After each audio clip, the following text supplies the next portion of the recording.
Hey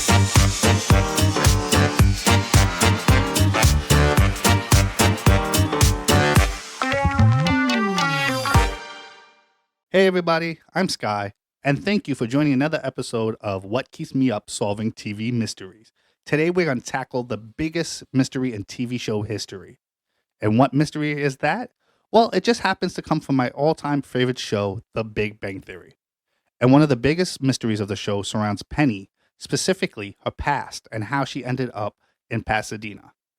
Like, why did she leave Omaha? Now, I wanted to do an episode on Penny for a minute now. Thing is, I had all the questions answered. Well, all but one. At least that was until my most recent rewatch. And to be honest, I'm a little mad at myself for not seeing this sooner. Let's answer some of the other questions. Because every great mystery that's ever been on TV gets solved by figuring out the W's. The who, what, when, where, and why. Sometimes how. You know, like the vowel song, sometimes what. All right, whatever. Anyway, let's get back into it and re-answer the first W, which is the who. As we mentioned earlier, this episode aims to figure out the shroud surrounding Penny's past. I actually think the evidence will prove one thing. Penny is a teenage runaway. Because we believe she has many traits of someone with a runaway past. Like a lot of traits. Like a lot. But that's also what's so great about the character of Penny. She has one of the most beautiful story arcs I've ever seen in history of television. It actually seems to parallel the healing process of a woman overcoming the events of her past. And as the seasons progress, she actually gets better, which adds more merit to my theory. So now that we have the who out the way, let's try to determine the what.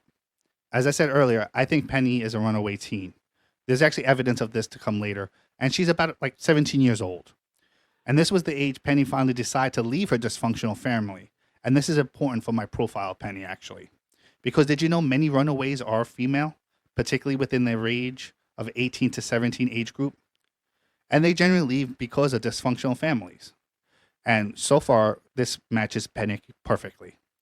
Penny's family is so dysfunctional, we don't even meet family members until season 4, episode 9. This is where we are introduced to Wyatt, Penny's supportive yet clueless father. While this episode does portray Wyatt as a positive influence, we do see otherwise earlier. Because if you remember in the second season, Penny mentions tension with her father, tension that stems from Wyatt's disappointment in Penny for not being a boy. And then he actually went so far as distancing himself from Penny when she got her first period. This could play a major reason why Penny ran away.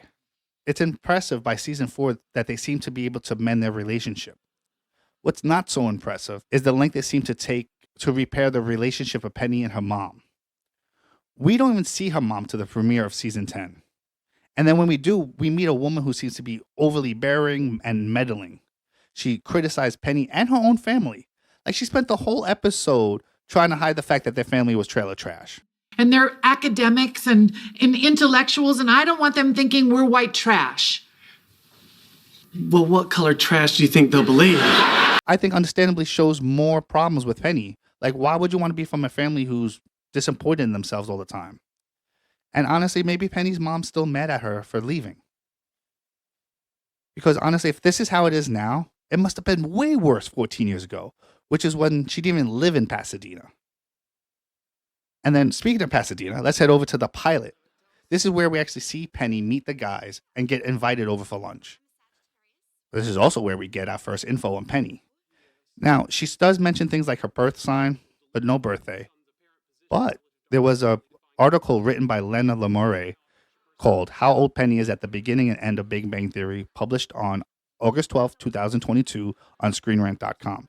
So actually, it says that her birthday is actually December 2nd, 1985. So the pilot actually introduces us to a 20-year-old actress/waitress who works at the Cheesecake Factory, who also happens to be a vegetarian, except for the occasional steak. She loves steak. But as we continue with the introduction, we get to this scene. What is God, 4 years I lived with him. 4 years. That's like as long as high school. It took you 4 years to get through high school? So wait, she lived with Kirk for 4 years, but she's 21 in the pilot. So that means Penny was 17 when she first moved in with Kirk. Like, how did that happen? In various episodes, we see Kirk keep Penny's TV, take money for bail, and even intimidate her friends, including Leonard, which caused a whole lot of trust, low self-esteem built by two men, that's Wyatt and now Kirk, just treating her badly. So it's easy to see why Penny would be so weird with Leonard. Speaking of being weird with Leonard, she is often mean or uncaring, or seemingly uncaring. She actually dumps Leonard like every other season. It's really a wonder how Leonard winds up being her husband. But I guess Leonard had to earn it. Like, he had to prove that he's worth Penny's love. And while many of the interactions between them are pleasant, there are times when she gets scared. And these scared moments cause her to turn to these negative behaviors. And these include, but not limited to, screaming at him, breaking up with him for telling her he loves her. In later seasons, she actually talks with Amy and Bernadette breaking up with Leonard again because it's boring and there's no tension or real fights. But that's just how she is. She's always dealt with unhealthy relationships. So if it's not that all that stress, then it can't be real love. I think that's how she sees it. Like, she doesn't even tell Leonard that she loves him until season 6, episode 8. That's 3 years after Leonard told her he loved her. That's 3 years of not hearing the words "I love you." Can you imagine being with someone for 3 years and never hearing "I love you"? But I digress. She did have a lot to deal with. And like other things I mentioned, Penny's relationship with Leonard improves greatly as time goes by. And by the end of the show, Penny herself seems to be a more complete, happy, and healthier person. But until then, she actually had to deal with these issues somehow. Like many runaways, she developed a chemical dependency. And in Penny's case, it's alcohol. She even jokes that there are times she drinks just to get through things. And we see many episodes and scenes with Penny drinking often. But this also gets under control. And throughout the series, we actually see Penny's drinking become more and more moderate. This is more evidence that Penny is overcoming something from her past. She doesn't need the liquor anymore. She's becoming more happy and confident without it because she's becoming strong with her relationships. So eventually it just becomes wine at dinner or like maybe a party. So that is the what. And I hope I was able to answer that. But if you're like me, it's the why that's the most important. And it's also the hardest to find. And this goes in life and in mysteries. It's the worst. But for our first episode, we actually answered who the Ass Crack Bandits are from Community. So if you want to check that out, go ahead, go back to our page and click on our first ever What Keeps Me Solving TV Mysteries. It's really good. Also, give us a like, a follow, comment, all the good stuff. All right, enough self-promotion. Let's get back to why. So, like I said earlier, I wasn't sure the why, and it was very frustrating, and I couldn't figure it out. And it wasn't until this scene here that I finally pieced it all together. Not pregnant. Yes! As you see, she actually had a pregnancy scare. At this point, it's my belief that Penny makes up her mind to decide to leave home. So, I want to paint you a picture. Let's jump to Omaha, Nebraska, sometime in 2003. We actually fade into Penny's bedroom. And this is right after she took the pregnancy test. Her boyfriend is long gone. And Penny just sits on the bed with a test in her hand, wondering if she was a planned birth and how hard her family has it.